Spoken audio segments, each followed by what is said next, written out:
এখন শুনবেন অনুষ্ঠান অতিথি। আজকের অতিথি রজতাভ দত্ত। আলোচনায় কৌশিক সেন।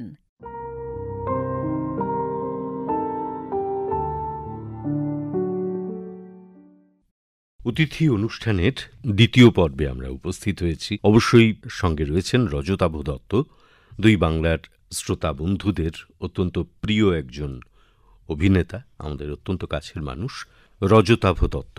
আমরা এর আগের দিন সেই তপন সিনহার সঙ্গে কাজ করার, অর্থাৎ তার নির্দেশনায় কাজ করার যে অভিজ্ঞতা, সেই অভিজ্ঞতা রজতাভর কাছ থেকে শুনছিলাম। আজকে আমরা এগিয়ে যাই। রনি, তপন সিনহা ৯৫ সাল, এর পর কি পারমিতার একদিন? পারমিতার একদিন হচ্ছে ২০০০, মানে ৯৯ অ্যাকচুয়ালি, ২০০০-এর রিলিজ। তার মাঝখানে আরেকটা ছবি করেছিলাম আমি, রাজা সেনের চক্রব্যূহ বলে একটা ছবি। চক্রব্যূহ, হ্যাঁ। তারপরে পারমিতার একদিন সত্যি আমার কাছে খুব ইম্পর্ট্যান্ট একটা ছবি, তার কারণ এই ছবিটাই প্রথম আমার ব্যবসায়িক সাফল্য পাওয়া একটা ছবি। যেই ছবির বাইরে, তখন তো সিঙ্গল স্ক্রিন, বাইরে লাইন পড়তে দেখেছি আমি, এবং এই ছবিটার জন্যে বেশ কিছু পুরস্কারও পেয়েছিলাম সেই সময়। বিএফজে অ্যাওয়ার্ড ছিল, হ্যাঁ, আনন্দলোক অ্যাওয়ার্ড ছিল, বিএফজে অ্যাওয়ার্ড ছিল। এবং ২০০২ অবধি আমি শুধু সিরিয়াস ফিল্ম মেকারদের সাথেই কাজ করেছি সেই অর্থে, এবং সিরিয়াস ফিল্মেই কাজ করেছি। এরপরে ২০০২-এ আমি কমার্শিয়াল ছবির কাজ করতে শুরু করি ঘটনাচক্রে। মজার ব্যাপার হচ্ছে, এই তপন সিনহার আমাকে বেছে নেওয়া, রীনাদির মানে অপর্ণা সেনের আমাকে পারমিতার একদিনের জন্য বেছে নেওয়া, বা রাস্তা বলে একটা ছবি করেছিলাম, মিডল রোড ফিল্ম, ব্রাত্য বসুর, এই প্রত্যেকটা ছবি কিন্তু এসছে নাটকের হাত ধরে আমার কাছে। কাজেই আমাকে যখন পরবর্তীকালের কোনো ছাত্রছাত্রীরা বা অল্প বয়সীরা কেউ বলেছেন কি পদ্ধতি, আমি বলেছি পদ্ধতি হয়তো অনেক আছে, আমি জানি যেটা, সেটা হচ্ছে থিয়েটার করো, থিয়েটার থেকে যদি তুমি ভালো কাজ করো লোকের চোখে পড়বেই। এরপরে যখন নাকি আমি কমার্শিয়াল ছবি করতে শুরু করি, সিরিয়াস ছবির ক্ষেত্রে একটা জিনিস থাকে কি, নানা রকম চরিত্র হতে থাকে, তো সেটা কোনো ব্র্যান্ডিং হয় না। কিন্তু কমার্শিয়াল ছবি তার নিজের প্রয়োজনে একজন অভিনেতার ওপরে একটা ব্র্যান্ড আরোপ করে, যে ইনি ট্র্যাজেডি কুইন, ইনি কমেডিয়ান, ইনি নেগেটিভ। সেটা হলে দর্শকের আগের থেকে তার সম্বন্ধে একটা প্রত্যাশা তৈরি হয়, তার মোড়কটাকে ওভাবে সাজানো যায়, এবং তাকে ওই চরিত্রে বারবার রিপিট করে একটা ইমেজ তৈরি করা যায়। নায়ক নায়িকাও তার মধ্যে পড়েন। হ্যাঁ, এবার ওই সময় থেকে প্রায় বছর ১৫ আমি তারপর টানা কমার্শিয়াল ছবি করি, এবং মূলত তখন খলনায়ক হিসেবে বা ভিলেন হিসেবে তখন কমার্শিয়াল ছবিতে একটা আমার ব্র্যান্ডিং তৈরি হতে থাকে, যেটা অপছন্দ করেছি বলবো না, কিন্তু মাঝে মাঝে মনে হয়েছে এটাকে অন্যভাবেও দেখা যেতে পারে। এখানে আমার একটা প্রশ্ন আছে, এই যে পারমিতার একদিন, এর পরে কাজ করতে করতে রাস্তা, যেটা ব্রাত্য বসুর কথা এলো ২০০২ সাল, সেখানে বোধহয় মিঠুন চক্রবর্তীও ছিলেন। হ্যাঁ, মিঠুনদা ওখানে একটা ক্যামিও চরিত্রে কাজ করেছিলেন, এবং আমার সাথে যে অংশগুলো ছিল তাতে মিঠুনদা ভালো লেগে যায় আমাকে দেখে, এবং একটা থিয়েটারের ছেলে কাজ করছে, মরিয়া হয়ে নিজেকে প্রমাণ করার চেষ্টা করছে, এসবে খুব মজা পান তিনি।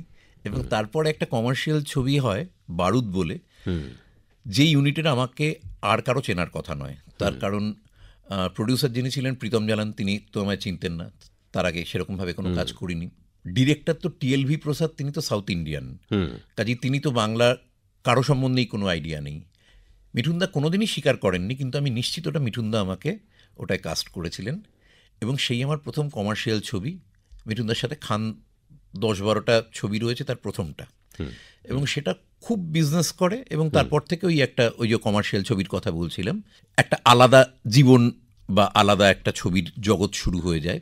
একটা মজার ব্যাপার এই সূত্রে, মানে এটা এই ইন্টারভিউতেই প্রথম বলছি, এর আগে কখনো বলিনি, কীরকমভাবে একজন অভিনেতার পরবর্তী পথ কিভাবে বেঁকে যায়। দেখো, এই গয়নার বাক্স রীনাদির করার কথা হচ্ছে তার পরপরই, মানে পারমিতার একদিনের পরপর। গয়নার বাক্সের জন্য রিহার্সাল হয়েছে, রেকি হয়ে গেছে, মানে লোকেশন দেখা টাকা হচ্ছে। এই রকম সময় আমি বেশ কয়েকদিন ওয়ার্কশপ করে ফেলেছি। এবার আমাকে প্রচুর লোক পারমিতার একদিনের পরে বলেছে, আপনার কি নর্থ ক্যালকাটায় বাড়ি? কিন্তু আমি তো মানে কাঠবাঙাল আর কি, সেই অর্থে। এই গয়নার বাক্সের চরিত্রটা ছিল একটা বাঙাল চরিত্র, এবং সেই চরিত্রটা আমি তখন রিহার্সাল দিয়েছি, করছি এবং খুবই ইন্সপায়ার্ড হয়ে রয়েছি। এই কাজটা বন্ধ হয়ে গেল। এই কাজ হলো অনেক দিন পরে। যদি তখন আমি গয়নার বাক্স করতাম তাহলে হয়তো আমার আবার ছবির জগৎটাই অন্য হতো। মানে পরপর দুটো কাজ যদি অপর্ণা সেনের, একটা বাঙাল একটা ঘটি, এরকমভাবে যদি আলাদা আলাদা হয়ে যেত তাহলে পরবর্তীকালে মানে ওই একটা ছবি থেকে তো আরেকটা ছবি আসে আমাদের জগতে, কাজে সেটা হয়তো তখন অন্যরকমভাবে একটা অন্য জার্নি হতো। কিন্তু আমি বলছি সেটার কিন্তু আফসোসের কথা নয়, কিন্তু এই তথ্যটা অনেকেরই অজানা যে গয়নার বাক্সের কাজ একবার শুরু হয়েছিল এবং তার ওয়ার্কশপে আমি কাজ করেছিলাম। সোহাগ সেন সেই ওয়ার্কশপ নিয়েছিলেন। ইনফ্যাক্ট আমাকে যখন পারমিতার জন্য বাছা হয়েছিল তখনও সোহাগ সেনের পাপ বলে একটা নাটক দেখে অপর্ণা সেন বেঁচেছিলেন। 7 deadly sins of petty bourgeois, ব্রেস্টের নাটক, তার একটা ইম্প্রোভাইজড ভার্সনে আমি কাজ করেছিলাম এবং সেখানটায় 9টা না 12টা ছোট ছোট চরিত্রে আমি কাজ করতাম। রীনাদি সেটা দেখে আমায় কাস্ট করেছিলেন। এই জন্য আমি আরও অপর্ণা সেনের কাছে কৃতজ্ঞ। ইউজুয়ালি কোনো ডিরেক্টর তার কোনো একটা ছবির জন্যে যখন কাস্টিং করতে নতুন কাউকে খোঁজেন তখন থিয়েটার দেখে করতে গেলে মানে খুঁজতে গেলে ওই একই রকম চরিত্রে কাউকে দেখতে পাচ্ছেন, সেই রকম একটা নাটক থেকে হয়তো সেই রকম একটা চরিত্রের অভিনেতাকে বেছে নেন। কিন্তু অপর্ণা সেন আমাকে যে নাটকে দেখেছিলেন তার ওই 9টা বা 11টা চরিত্রের সাথে আমার কোনোই মিল নেই পারমিতার একদিনে আমি যে চরিত্রটা করেছি, কারণ ওটা বিদেশি 9টা ছোট ছোট ছোট ছোট ছোট ক্যারেক্টার। কাজেই এটা আমার কাছে একটা খুব বড় প্রাপ্তি ছিল। আচ্ছা, এই যে কমার্শিয়াল ফিল্ম এবং সেখানে একটা খলনায়ক চরিত্র, সেখানে যেভাবে তুই এসছিস তার পাশাপাশি তো ধর কমেডি চরিত্র, সেই কমেডি চরিত্রেও অনেকবার তুই এসছিস আর কি। তো এই যে চরিত্র পরিবর্তন, বিভিন্ন ধরন যেটা ডিমান্ড করছে সেইভাবে নিজেকে ভেঙে চুরে নেওয়া, এটা তো সম্ভব হয় যদি একজন অভিনেতা তার যে চর্চা, তার যে চিন্তাভাবনা, সেটাকে অনেক দিন ধরে লালন করেন, তার মধ্যে দিয়েই তো। হ্যাঁ, একটা ব্যাপার তো বটেই যে অভিনেতা কি সত্যি সত্যি ওই রকম হয় নাকি যে ইনি শুধু ভালো কাঁদেন, ইনি রাখতে পারেন না, এরকম তো হয় না। বা ইনি খুব ভালো হাসান, ইনি মোটেই সিরিয়াস হতে পারেন না। ইনফ্যাক্ট আমরা যখন নাকি পুরনো তাদের কাউকেই আমি সামনাসামনি মিট করিনি, সন্তোষ দত্তের কথা শুনেছি বা রবি ঘোষের কথা শুনেছি। রবি ঘোষকে একবার মিট করেছি, একটা ডিরেকশনে পেয়েছিল। ডিরেকশনে ওনাকে পাইনি অ্যাকচুয়ালি, না উনি ডিরেক্ট করে ছদ্মবেশীতে চলে গেছিলেন। আমি যেহেতু মাঝামাঝি জয়েন করেছি, ভোলা দত্ত ওনার বন্ধু তখন পুরোটাকে মানে দেখছেন আর কি, কাজেই রবিদাকে ওখানে পাইনি। উনি স্বপ্ন সন্ধানীতে একবার এমনি বাচ্চাদের সাথে একটু মানে কি মাস্টার ক্লাস, তখন তো ওই নামে ছিল না ওগুলো, আমাদের সাথে এমনি ইন্টারাক্ট করার জন্য এসেছিলেন। ওই রকম ব্যারিটোন একটা এবং ওই রকম গম্ভীর একজন মানুষ, আর সেই রকম বিদ্যা মানে বোধ বা বাকি জায়গাগুলো তো বলছি না। এবার তারা কিন্তু প্রত্যেকে খুব সিরিয়াস মানুষ ছিলেন, খুব সিরিয়াস একজন বহিরাঙ্গের মানুষ ছাড়া। এবং ওই অন্তঃসলীলা যদি ওই সরস ভাবটা তার ভেতরে বইতে না থাকে, বাঙালিয়ানার যে একটা বিরাট জোরের জায়গা ছিল তখন, সেই সরস একটা ব্যাপার, সেটা সাহিত্যে ছিল, সেটা সিনেমায় ছিল, সংস্কৃতিতেই জড়িয়েছিল, সেটা তুলনামূলকভাবে এখন আমার মনে হয় কোথাও একটু টসকে গেছে। তা ওইটার জন্যে তখন আমাকে যখন তৈরি হতে হচ্ছে তখন আমি চেষ্টা করতাম নেগেটিভ চরিত্রের সাথে একটু একটু করে কমেডিটা মেশাতে, যদি কমেডির জায়গা না থাকতো তাও। কারণ আমার মনে হতো তখন বিনোদন একটা এমন জায়গায় এসে দাঁড়িয়েছে, যদি আজকের দিনের কথায় বলি সবাইকেই মাল্টিটাস্কিং করতে হচ্ছে। মানে আগে যেরকম নায়ক থাকতো, নায়িকা থাকতো, ভ্যাম্প থাকতো, ভিলেন থাকতো। এবার ইউজুয়ালি একজন খুব ভালো নৃত্যপটীয়সী কাউকে একটা নাচের, যেটাকে আজকে নাম হয়েছে আইটেম সং, সেই জায়গাটায় কাজ করতে হতো, হিরোইন আলাদা থাকতো। আমরা তার পরবর্তীকালে একটা সময় দেখিনি যে হিরোইনরাই আইটেম সংগুলো করছেন। কাজেই প্রত্যেকেই তার এক্সপার্টিসের জায়গাগুলোকে যত আরও মাল্টিপল লেয়ারে নিয়ে যেতে পারবে, তত তার কর্মক্ষেত্রের পরিধি এবং মানুষকে কাছে নিয়ে আসার ক্ষমতা বল বা সাহস বল বা সুযোগ বল খানিকটা বেড়ে যাবে। কাজেই আমি তখন দুটোকে একটু একটু করে মেশাতে থাকি। কারণ আমার মনে হয় যে সবার কাছে পৌঁছনোর জন্যে শুধুমাত্র একঘেয়ে চোখ পাকানো এবং চিৎকার দুবার বা তিনবারের পরে দর্শকের কাছে পুরনো হয়ে যেতে বাধ্য। কিন্তু সেটা যদি খুব মজার একটা মোড়কে আসে, তাহলে সেটার মধ্যে নানা রকম স্বাদ, নানা রকম চরিত্রায়ন একটু একটু করে সেটাকে বিভিন্ন এনভেলাপে ভরে দেওয়া যেতে পারে। এবং তার দর্শকও ছোট থেকে বড় সবাই হয়ে উঠতে পারে, শুধু ভয় পেলে কিন্তু ছোটরা পিছিয়ে যাবে। আমি চেয়েছিলাম আমার দর্শক সবাই থাকুক, কাজেই খুব সচেতনভাবে হয়তো এই চিন্তাগুলো আসেনি জানিস, কিন্তু কোথাও অবচেতনে একটু একটু করে বয়ে গেছে। আজকে যখন এতগুলো বছর পেরিয়ে আমি আবার মানে ঘুরে দেখতে যাই, তখন আমার মনে হয় এগুলো কোথাও একটু একটু করে আমি এই সুতোগুলোকে জুড়েছিলাম, কিন্তু সেগুলো তখন খুব সচেতনভাবে এটার জন্যই এটা করছি এরকমভাবে সবসময় হয়তো বুঝিনি, কিছু কিছু ক্ষেত্রে বুঝেছিলাম। আচ্ছা, তুই একটু আগে বললি না রবি ঘোষের কথা বললি, বা এরকম আমরা ভানু বন্দ্যোপাধ্যায় বা জহর রায় এদের কথাও জেনেছি যে এদের পড়াশুনো পাণ্ডিত্য এর একটা জায়গা ছিল। যে কোনো কাজের ক্ষেত্রে তার সাফল্য বা সেটাকে অনেক নিখুঁত করে তোলার ক্ষেত্রে পড়াশুনোর তো একটা ভূমিকা আছেই, অসম্ভব একটা ভূমিকা রয়েছে। এমনিতেই অভিনয়টা এমন একটা শিল্প যেগুলো মানুষের কাছে পৌঁছে যায়, যে ধরনের আর্ট ফর্মগুলো রয়েছে যেগুলোর প্রত্যেক দিন সেটাকে নতুন করে গড়া হয়। একটা 10 বছর 15 বছর বা 20 বছর বাদে বাদে না পুরো একটা ধরন বদলে যায়। কাজেই অনবরত পড়াশোনা এবং চোখ কান খোলা রেখে বদলগুলো সারা পৃথিবীতে কিভাবে হচ্ছে সেটা সম্বন্ধে যদি তুই সচেতন না থাকিস, তাহলে নিজে তোর মনে হবে হয়তো এক জায়গায় তুই আধুনিক থাকছিস, কিন্তু কোথাও একটা বুঝতে পারবি যে ডেটেড হয়ে যাচ্ছিস। কাজেই 20 বছর পেরিয়ে, এটা শম্ভু মিত্রই বলে গেছিলেন যে 20 বছর পেরিয়ে যে অভিনেতা আরেকটা প্রজন্মকে ছুতে পাচ্ছেন বা আরেকটা যুগকে ধরতে পারছেন, তিনি কিন্তু একটা পরীক্ষা উতরে গেলেন বা তিনি যুগোত্তীর্ণ হলেন একরকমভাবে বলা যায়। কাজেই ওটার জন্যে তো একটা কোথাও একজন অভিনেতা প্রথমে ইনসিকিউর থাকে, তারপরে একটা সময় একটু একটু করে সিকিউরিটি ঢুকতে থাকে, তারপরে সে সাফল্যটা যেখানে পেয়েছে বা হাততালিটা যেখানে উঠেছে সেটাকে রিপিট করতে থাকে ওই হাততালি পাওয়ার মজা থেকে। তারপর সেটার একটা ভয় হয় ওটার বাইরে যদি কোথাও হাততালিটা না ওঠে, কাজেই সে বারবার ওই একই জিনিস করতে থাকে, সেটাই তাকে একটা ম্যানারিজমের ঘেরাটোপে আটকে দেয়। তা এটা হচ্ছে এক ধরনের অভিনয়ের ধরনের মধ্যে পড়ল, যারা হচ্ছে ক্যারিজমেটিক অ্যাক্টর। সে তার ক্যারিজমাটাকেই বারবার বিক্রি করবে, দর্শকের কাছে পৌঁছে দেবে বা ওটাকেই ঢেলে সাজাবে নতুন নতুন জৌলুসে। কিন্তু আরেক ধরনের অভিনেতা থাকবেন, তারা হচ্ছেন ইম্পারসোনেটর। তারা প্রত্যেকটা কাজে রক্তক্ষয় করবেন, নিজেদের ভেঙে বদলানোর চেষ্টা করবেন, এবং তাদের প্রতি মুহূর্তে মনে হবে আমি হয়তো ভাবছি নিজেকে ভাঙলাম, বদলালাম, লোকে হয়তো দেখে বলবে ওই তো আগের তীরগুলোই বার করছে, সে আগের তাসগুলোই বার করছে। কাজে ওই কষ্টটা, ওই একটা ভয়াবহ মানে ট্রমাটিক একটা ইনসিকিউরিটি তাকে সবসময় তাড়া করে ফিরবে। কাজে সেটার মধ্যে দিয়ে তার একটা জার্নি চলতে থাকবে। এই জার্নিটা চলার জন্যে তিনি ওই প্রতি মুহূর্তে চাইবেন টপ আপ করতে নিজেকে, সেটা বিদ্যা দিয়ে, সেটা দেখা দিয়ে, চোখ কান কিছুতেই বন্ধ না হতে দিয়ে, এবং এই প্রসেসটার মধ্যে দিয়ে কখনোই থেমে যাওয়ার কোনো জায়গা থাকবে না। যেই মুহূর্তে তিনি সন্তুষ্ট হচ্ছেন সেই মুহূর্তে কোথাও হয়তো তিনি থেমে যান। আচ্ছা, ছোট পর্দার কথায় যদি আসি, সিরিয়ালের কথায় যদি আসি, এই যখন কমার্শিয়াল ফিল্ম শুরু হচ্ছে তার আগেরই কিছুটা পর্যায়ে তো ছোট পর্দার কাজ। আমরা গল্প শুনেছি আমাদেরই খুব পরিচিত লোকদের কাছে যে তোর অভিনীত সেই একটা ধারাবাহিক এক আকাশের নিচে, মানে এমন হয়েছে যে মা মেয়েকে পড়াতে নিয়ে যেতেন আর কি, মা সেটি দেখবার জন্য মেয়ের পড়ানোর টাইমটা বদল করে নেন, মানে এতটাই জনপ্রিয় সেই ধারা। তো এটা সূত্র ধরেই আমরা একটু দূরদর্শনের বা টেলিভিশনের কিছু ধারাবাহিকের কথা শুনি না আর কি।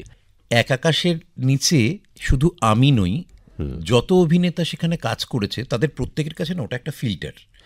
তার আগের অভিনয় বা জীবন সম্বন্ধে বোধ এবং পরের বোধ পুরোটাই তাদের প্রত্যেকের আলাদা হয়ে গেছে, এবং মাঝখানে একজন মানুষ, তিনিও আজ নেই, আমাদের এক শিক্ষক রবি ওঝা, যিনি এই পুরোটার প্রাণ পুরুষ ছিলেন, এবং তিনি বলতেন আমি ডিরেক্টর নই, আমি টিম মেকার, আমি একটা টিম তৈরি করে দিই আবার আরেকটা টিম বানাতে চলে যাই। আমি 1175 এপিসোড অভিনয় করেছিলাম। আমার করা তখন এত দীর্ঘ সব সিরিয়াল তো হতো না, ওই সিরিয়ালটার মধ্যে দিয়ে আমি আমার দীর্ঘতম সিরিয়াল জীবনের কাজটা করেছিলাম। এমনিতেই আমি সিরিয়ালের কাজ করেছি 2009 অবধি, তার সাথে টেলিভিশনের অন্য একটা কাজ করেছি, সেটার কথা পরে আসছি।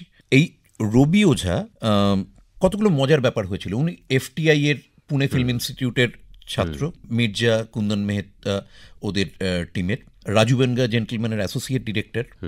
তার সাথে যখন প্রথম আলাপ করছি এবং বলি গিয়ে রবিদা বলে যে আমাকে দাদা ডাকবে না, এবং একটা জিনিস সবসময় মনে রাখবে যে আমি ডিরেক্টর মানে তুমি আমার আন্ডারে কাজ করছো তা নয়, আমরা একসাথে কাজ করছি। এটা না অভিনয় সম্বন্ধে একটা ধারণাকে বদলে দিয়েছিল আমাদের, যে এটা ওই রকম কোনো হায়ারার্কি নয়, এটা ওই রকম মানে একজন এটা বলে দেবে সেটাই করা নয়, এবং বিভিন্ন কিছু। তখন অবধি আমার ধারণা ছিল আমি খুব হোপলেস কমেডিয়ান। প্রথম যে এপিসোডটা করছি, প্রথম যে সিনটা করছি, তার একদম অন্যরকম একটা ক্যারেক্টারাইজেশন ছিল। সেটা 4-5 বার করে ফেলেছি। মদ খেয়ে মেজো ছেলে বাড়িতে ঢুকেছে এবং বাড়িতে ঢুকে চেঁচামেচি করছে এবং বোঝা যাচ্ছে সে এবং তার বউ খুবই সেলফিশ বাড়ির মধ্যে, বাকি সবাই একটু দেবতা দেবতা ভাব, এরা দুজনই পাপি টাপি। তা এই সবগুলো বোঝা যাচ্ছে, নানা রকম করছি টরছি। ঠিক টেকের আগে এসে কানে কানে বলে দিয়ে গেল আবিসকো কমেডি মে ট্রাই কর। তাই এরকম যে একটা ডিরেকশনের ধরন হতে পারে, যে তার কোনো মনিটর হয়নি, কিছু হয়নি, এবার টেকটা করা হবে, যে এবার লোক হাসাও। তো তখন আমি ওই 5 বছর বাদে বলতাম যে আমার কিরকম মনে হয় আমার এখন এমন একটা স্কিল হয়েছে যে একই ডায়লগ, একই কম্পোজিশনের মধ্যে থেকে আমি যে কোনো ক্যারেক্টারকে হাস্যকর করে দিতে পারি। হ্যাঁ, এবং সেটা না ভেঙছে, না ক্যাতুকুতু দিয়ে। আমি জেনে গেছি কমেডির, জেনে গেছি কথাটা আবার স্পর্ধার কথা, মানে এটা মজা করেই বলা, যে আমি জানি যে কিভাবে কিভাবে কোথায় অসঙ্গতির রসটাকে ঢোকাতে হয় এবং কিভাবে একটা দৃশ্যকে একেবারে অন্য একটা মেরুতে নিয়ে গিয়ে ফেলা যায়। সেটা হয়তো ভয়াবহ দৃশ্য, সেটা হয়তো খুব দুঃখের, কিন্তু যদি চাওয়া হয়, একজন অভিনেতার কাছে যদি ডিম্যান্ড করা হয়, তাহলে কিভাবে তার খোল নলচে বদলে দেওয়া যায়। আরও অনেক ট্রেনিং আমরা পেয়েছিলাম, যেগুলোকে ট্রেনিং বলে তখন বুঝিনি, আজকে এতদিন পেরিয়ে গিয়ে বুঝি। এবং রবি আমাদের প্রত্যেককে বদলে দিয়েছিল। অনেক কিছু শেখা, ইম্প্রোভাইজেশন শেখা, ছোট ডিটেলের দিকে নানা রকমভাবে নজর দিতে পারা শেখা, এবং কাজগুলো কিভাবে করতাম সেটার জন্য একটা আলাদা ইন্টারভিউ আমি করতে পারি আর কি। প্রথমেই সিনটা পড়ে বলতো ইসমে কুছ নেই হ্যায়, চল ইসকো বানাতে হ্যায় বলে সবাই মিলে সেখানটায় বসেছে। সেখানটায় যে আমাদের চা দিচ্ছে সেও বসেছে, ডিরেক্টরও বসেছে, সাউন্ডেরিও বসেছে, মেকআপ ম্যানও বসেছে, সবাই তার নিজের ইনপুট দিয়ে যাচ্ছে এবং সেগুলোকে সব ঝাড়াই বাছাই করে তিনি গ্রহণ করছেন। এবার বলছেন যে এর আগে যে দৃশ্যগুলো হয়েছে এবং এর পরে যেটা হবে তার মধ্যে এই সিনটা ঠিক কোথায় মাউন্টিংয়ের জায়গা থেকে, কোথায় আগের সিনটা ছাড়া হয়েছে, পরের সিনটা কোথা থেকে টেক অফ করবে, সেখান থেকে আমরা এই সিনটা তৈরি করব। এবং এই সিনে যে ইনফরমেশন খানিকটা রয়েছে আর খানিকটা রয়েছে ইমোশন, ইনফরমেশনটাকে আমরা সাইন্টিফিক্যালি কোথায় রাখবো, কোথায় রাখাটা জরুরি এই সিনের জন্য, প্রথমে, মাঝে না শেষে, বাকিটা আমরা অর্নামেন্ট করতে থাকবো। এইভাবে বৈজ্ঞানিক একটা দৃষ্টিতে আমাদের এর আগে কখনো একটা সিন, মানে আমাদের প্রত্যেককে ডিরেক্টর করে ছেড়ে দিয়েছিলেন উনি। ইনফ্যাক্ট আমাদের পরবর্তীকালে অনিন্দ ব্যানার্জি, যে আমাদের মূল বাকি এপিসোডগুলো ডিরেক্ট করেন, সে তখন ওখানকার প্রোডাকশন ম্যানেজার ছিল। একবার ওই রকমই সবার কাছ থেকে ইনপুট চাওয়া হচ্ছে, সে যে ইনপুটগুলো দেয় সেই ইনপুটগুলো রবির এতটাই মনে ধরে, তিনি বলেন একটা সিন ওকে ডিরেক্ট করতে, এবং তারপর ওর পুরো প্রফেশনটা চেঞ্জ করে ওকে ডিরেক্টর করে ছেড়ে দেয়। এইরকম সব ভয়ঙ্কর কাণ্ড, সব মানে ভয়ঙ্কর ব্যাপার স্যাপার ওই স্টুডিওটায় হয়েছিল। তো সেটা আমাদের একটা সময় কেটেছে। আর ওই যে টেলিফিল্মের কথাটা বললাম, যে সিরিয়াল ছাড়াও টেলিভিশনের কাজের মধ্যে, তখন বিভিন্ন চ্যানেলে এখন যারা সিরিয়াস ফিল্ম মেকার তারা তখন ওই টেলিফিল্মগুলো দিয়ে হাত পাকাচ্ছে, কারণ তখন কমার্শিয়াল ছবি শুধু হয়। সিরিয়াস ফিল্ম দেখার বা নতুনদের হাত থেকে সিরিয়াস ফিল্ম দেখার তুলনামূলকভাবে দর্শক, হল এবং ওই পুরো মাহাল তখন তৈরি হয়নি। তো সেই জন্যে ওরা তখন সবাই বিভিন্ন রকম মৌলিক কন্টেন্ট ভিত্তিক ছবি করছেন।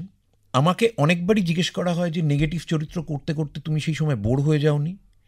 এইটার জন্যই হয়ে যায়নি যে আমি থ্রু আউট থিয়েটারটা করে গেছি, তাতে নানা রকম চরিত্র করছি, সিরিয়ালে নানা রকম চরিত্র করছি, এবং প্রায় তখন 30টা টেলিফিল্মে আমি মুখ্য চরিত্রে অভিনয় করছি, যেগুলোতে আমি নানাভাবে নিজেকে এক্সপ্লোর করতে পারছি। কাজেই একদিক থেকে আমার এই ব্র্যান্ডিংটা যেরকম বিভিন্নভাবে ব্যবসায়িক দিক থেকে আমাকে সাহায্য করছে, আমাকে কোথাও এগিয়ে দিচ্ছে, জনপ্রিয়তা দিচ্ছে, আর আরেকভাবে আমি সারাক্ষণ ধরে নিজের অভিনয় সত্তাটাকে বাঁচিয়ে রাখার বা তাকে চাগিয়ে রাখার একটা ভূমি কিন্তু আমি চারপাশ থেকে সবসময়ই পেয়ে যাচ্ছি, যেটা কখনোই আমাকে একবজ্ঞা হতে দিচ্ছে না, আমাকে এক পেশে একটা বোর্ডামে ঠেলে দিচ্ছে না।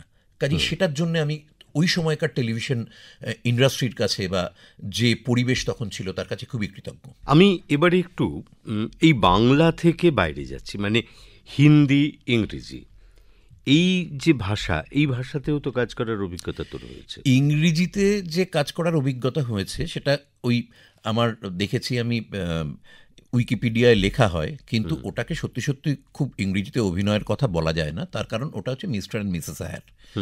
তাতে আবার আমি এত বছর বাদে ওই যেহেতু আমার পারমিতার একদিন আমার প্রথম ব্রেক ছিল, সেই কৃতজ্ঞতার সুবাদে প্রায় আমি একটা জুনিয়র আর্টিস্টের পার্টি সেখানে করি, যেখানটা 1 মাস ধরে আমি শুটিংয়ের জন্য ছিলাম, খুব এনজয় করেছি সময়টা, কিন্তু সাকুল্যে বোধহয় 4টে কি 5টা লাইন বলেছিলাম। কাজেই সেটাকে ভয়ঙ্করভাবে আমি অভিনয় করার সুযোগ পেয়েছিলাম তা নয়, কিন্তু রিনাদির কাছে আমার সেই ঋণ কখনোই শোধ করার নয়, কিন্তু তাও এই কাজটা যখন আমার কাছে এসেছিল আমার তখন না বলার বা ভেবে দেখার কোনো জায়গা ছিল না, তা সেই জন্য আমি ওটা করেছিলাম। কাজেই ইংরেজি কাজটাকে আমি এর বাইরেই রাখি। 7টা মোট এখন অবধি আমি হিন্দি কাজ করেছি। ওই 2009 যেরকম বললাম আমি টেলিভিশন ছেড়েছি, 2008-এ আমার অন্য কতগুলো কাণ্ড ঘটে। সেটা হচ্ছে দেবের সাথে পরে যে আবার কমার্শিয়াল একটা সিরিজ হয়, সেটা হচ্ছে 2008-এ প্রথম, সেটা সাকসেসফুল ছবি চ্যালেঞ্জ, আর কামিনে বিশাল ভারদ্বাজের ছবি। তো বিশাল ভারদ্বাজের ওই ছবিটাতেও খুব লেন্থের কাজ ছিল না, কিন্তু বিশালের কাছ থেকে খুব ভালোবাসা পেয়েছি এবং প্রথম হিন্দি কাজ হিসেবে সেই জগৎটা আমাকে খুবই নানা রকমভাবে অন্যভাবে শিক্ষিত করেছে। বোধ বল বা অন্যান্য বৃহত্তর একটা স্পেকট্রামে কিভাবে কাজ করা হয় সেইগুলো দেখার সুযোগ পেয়েছি। আর তারপরে একথি ডাইন, জগ্গা জাসুস, বব বিশ্বাস, একদম লাস্টে গানস অ্যান্ড গুলাবস এবং টুথ পড়িয়ে, দুটো তো সিরিজ। এই মোটামুটি বোধহয় 7টার নামই বললাম। তো এই কাজগুলো, মেরি প্যারি বিন্দু, তো এই 7টা কাজের মধ্যে দিয়ে আমার হিন্দি কাজের জার্নি মোটামুটি আমি শেষ বলেই ধরে নিচ্ছি, কারণ আমার হিন্দি কাজ করতে খুব কষ্ট হয়। আমি বাংলা ছাড়া অন্য কোনো ভাষায় কাজ করতে গিয়ে আমার মনে হয় আমার প্রায় 75% মনোযোগ আমি ভাষাটা ঠিক মতো বলছি কিনা তাতে চলে যাচ্ছে। কাজেই আমার মনে হচ্ছে অভিনয় করার জন্য আমি মোটে 25% এনার্জি বাঁচিয়ে রাখতে পারছি, যে ক্ষেত্রে হয়তো আমার কাছাকাছি প্রতিভার আরেকজন অভিনেতা শুধু ভাষাটা পাওয়া তার নিজের ফোর্টে হওয়ার জন্যেই তিনি আমার থেকে অনেকটা এগিয়ে থাকছেন। তো সেক্ষেত্রে আমার ওই খামতিটার ক্ষেত্রে একটা মনে হয় যে একটু বেশি প্রেশার পড়ে যাচ্ছে। যদি ওই কাজগুলো খুবই চমৎকার, কাজের ক্ষেত্রটা খুব চমৎকার, দিনে 1-2 সিনের বেশি হয় না, খুব যত্ন নিয়ে কাজ করা হয়, কিন্তু এই চাপটা আমি এখন আর এনজয় করি না বলে আমি ঠিক করেছি যে মোটামুটিভাবে আমি বাংলাতেই কাজ করব শুধু। হিন্দি থিয়েটার সেখান থেকে কি দেখেছি, করার কথা কখনো দুঃস্বপ্নে ভাবি না। আচ্ছা, বেশ। এই এতক্ষণে মঞ্চের পর্দার রজতাভকে এবার একটুখানি ঘরের মধ্যে নিয়ে আসি। ঘরে কতক্ষণ সময় পাওয়া যায়? এটা ডিপেন্ড করে, ওই রকমভাবে তো ঠিক ধর গত মাসে আমি গোটা মাসটাই ছিলাম না, 15 দিন করে 2টো আউটডোরে ছিলাম, মাঝখানে 1 দিনের জন্য ফিরেছি। আবার কখনো এরকম হয়তো হতেও পারে যে একটা মাসের মধ্যে হয়তো আমি 7-8 দিনের বেশি কাজ করলাম না, 20 থেকে 23 দিন, সেটা কম। এটা আমার বাড়ির লোকজন শুনলে বলবে ঠিক কবে এটা হয়েছিল, সেটা যদি একটু খোলসা করে বলি তাহলে তাদের বুঝতে সুবিধে হবে। যেহেতু আমাদের ইন্ডাস্ট্রি সেকেন্ড সানডে ছুটি থাকে, কিন্তু আমার সাথে 3-4টে থিয়েটার চলে, কাজে তার রিহার্সেল রয়েছে, তার শো রয়েছে, সাথে আরও নানা রকম, ধর কোনো একটা শ্রুতি নাটকের বছরে হয়তো কোনো একটা অনুষ্ঠান করে ফেললাম, বা আরও আনুষঙ্গিক এইরকম কিছু, ক্লাস টাস নিই না আমি, কোথাও ক্লাস করাই না, এইরকম কিছু একটা হয়তো পড়লো, কোনো একটা বিজ্ঞাপনের কাজ পড়লো, তো সেইগুলো ঢুকে ঢুকে গিয়ে না ওই পুরো একটা দিন খুব রিম টিম করে নিজের মতো কাটাতে পারছি। এটা ইউজুয়ালি সুখ বল, ইয়ে বল, স্বস্তি বল খুব একটা হয় না, কিন্তু সেটা হলেও যে কতটা ভালো লাগতো সেটাও আমি জানি না। তো নদীর এপার থিওরিতে, মানে তোর ভালো লাগার কথা বলছিস না সোমার ভালো লাগার কথা? সোমার ব্যাপারটা খুবই অসহ্য লাগারই কথা, তার কারণ বাড়িতে যখনই কোনো সমস্যা হয় তখনই আমি খুব সেফলি এবং একটা নিরাপদ দূরত্বে থাকি, পুরোটা ওকে সামলাতে হয়। আমি ফোনে বড়জন মিহি গলায়, এমন কি আর সমস্যা, একটু সামলে নাও না, গোছের করে মানে সেটাকে একটা আরও ঘেঁটে ফেলি আর কি, সেই রকমভাবে সেটা বলার চেষ্টা করে। কিন্তু যেটা খুব অনেস্টলি করার চেষ্টা করি সেটা হচ্ছে বছরে একবার কি দুবার একটা এক্সক্লুসিভ ফ্যামিলি টাইম রাখার চেষ্টা করি। সেটা একটা দেশে একটা বিদেশে একটা বেড়ানোর চেষ্টা করি, এবং যেটা একদম এক্সক্লুসিভলি আমি, স্ত্রী, কন্যা এইরকমভাবেই সেই সময়টা আমাদের মতো করে। বাকিটা তো সত্যি সত্যি আমার হাতে থাকে না, থাকলে যে আমি খুব সেটাকে এড়িয়ে যাই তা হয়তো নয়, মানে সেটা সত্যি সত্যি সমাজ যদি একদিন ইন্টারভিউ নিস তাহলে ওটা জানতে পারবি যে তার মধ্যে কতটা। সমাজ সঙ্গে পরিচয় তো নাটকের না, ওটা একটা গানের অনুষ্ঠানে। আমি ইভেন যখন নাকি অভিনয় করতে শুরু করেছি না থিয়েটার দলগুলোয়, তখনও আমার ধারণা যে পার্টগুলোয় গান থাকে এবং যেগুলো আর এমনি হয়তো অন্য কোনো অভিনেতাকে দিয়ে উতরে দেওয়া যাচ্ছে না, সেই পার্টগুলোই আমায় দেওয়া হয়, কারণ আমি একটা অত্যন্ত থার্ড ক্লাস অ্যাক্টর, এবং গানের অংশটা যাতে ওই মানে মোটামুটি অভিনয় হবে, গানটা ভদ্রস্থ হবে, এই রকম একটা কম্বো পাওয়া যাচ্ছে বলে সেই জন্য আমাকে নেওয়া হচ্ছে, নইলে আমার অভিনয় করারই কথা না বা সুযোগ পাওয়ার কথা না। তো এই একটু কম্বো আমরা পেতে পারি এখন? কি শুনতে চাস বল? একটু গানের অংশ থাকলো, অভিনয় থাকলো, যেটা দিয়ে আমরা অতিথির দ্বিতীয় পর্বটাকে শেষ করব। আমি যদুবংশ বলে একটা নাটক করেছিলাম, যদুবংশে স্বপ্নসন্ধানী থেকে ঢুকে আমার দ্বিতীয় নাটক। সেখানে সৌমিত্র চট্টোপাধ্যায় তখন স্বপ্নসন্ধানের প্রেসিডেন্ট, উনি একটা কবিতা লিখে দেন, এবং সেই কবিতাটায় আমাকে কৌশিক সেন বলেন, বাবান বলে যে এটাকে একটা রেকর্ডিং করে রাখো। শুরুতে একটা হোলির দৃশ্য রয়েছে যেখানটায় একটা মারামারি হবে, ছুরি ঠুরি নিয়ে অমুক তমুক, ও চায় ওটা একটা সুর করতে। তা এইরকম সুযোগ পেয়ে আমি তখন 2-3টে নাটকে কিছু মিউজিক করার সুযোগ পেয়েছিলাম। এই সুরটা সৌমিত্র চট্টোপাধ্যায়ের কবিতা বলেই আমি এটা বলছি, এটা সুরে আহামরি কিছু নেই তেমন, নাটকের গান হিসেবে ওটাকে দেখা যায় না, তার কারণ এটার পেছনে অনেকগুলো রিদম ছিল এবং প্রায় র্যাপের মতো করে বলা হয়েছিল। তো গানটা এরকম ছিল: ডেকেছে ফাগুন দিন, আজ শোধ হবে দিন, রক্তের হোলি খেলা আজ হবে সারা বেলা, আজ পরবের দিন হরি, হ্যাঁ আজ পরবের দিন, বাজলো কি ঢোল, হাসব ব্যথা ভোলতাই, দ্রিমিকি দ্রিমিকি দুম, ছিঁড়ে কুয়াশার ঘুম, এলি উদাসীন, আজ পরবের দিন, আজ পরবের দিন হরি, হ্যাঁ আজ পরবের দিন, লেগেছে আগুন মনে ডেকেছে যে দোল, সব ব্যথা ভোলতাই সব ব্যথা ভোল, ডাকে ফাগুয়ার ঢোল, দ্রিমিকি দ্রিমিকি দুম, ত্রিমিকি দ্রিমিকি দুম, দিন তাতা দিন, দা দিন দা দা দিন দা না দিন না, তেটেকা তাকা দিকে দা দিন দা দা দিন দা না দিন না, তেটেকা তাকা দিকে আজ পরবের দিন হরি, হ্যাঁ আজ পরবের দিন, আজ পরবের দিন হরি, হ্যাঁ আজ পরবের দিন, পরবের দিন হরি, হ্যাঁ আজ পরবের দিন। এরকম একটা ফরম্যাটে যায়। আমি সৌমিত্রদাকে ফিরে একটা শ্রদ্ধা জানানোর জন্যেই বা এই সুযোগটা আমি পেয়েছিলাম কৌশিকের জন্যে, সেই জন্যই গানটা মেনশন। আজকে আমাদের এই পরব না, এই পর্বের দ্বিতীয় দিন আমরা শেষ করছি, মানে দ্বিতীয় পর্ব অতিথি অনুষ্ঠানের। আরও কিছু কথা আমাদের বাকি থেকে গেছে, তার জন্য আমাদের তৃতীয় পর্বে আসতেই হবে। দ্বিতীয় পর্বে উপস্থিত হওয়ার জন্য রজতাভ দত্তকে আন্তরিক ধন্যবাদ। ধন্যবাদ ধন্যবাদ কৌশিক, ধন্যবাদ আকাশবাণীকে।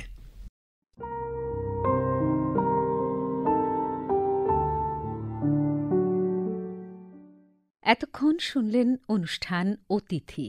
আজকের অতিথি ছিলেন রজতাভ দত্ত, আলোচনায় কৌশিক সেন, প্রযোজনা অনন্যা মজুমদার।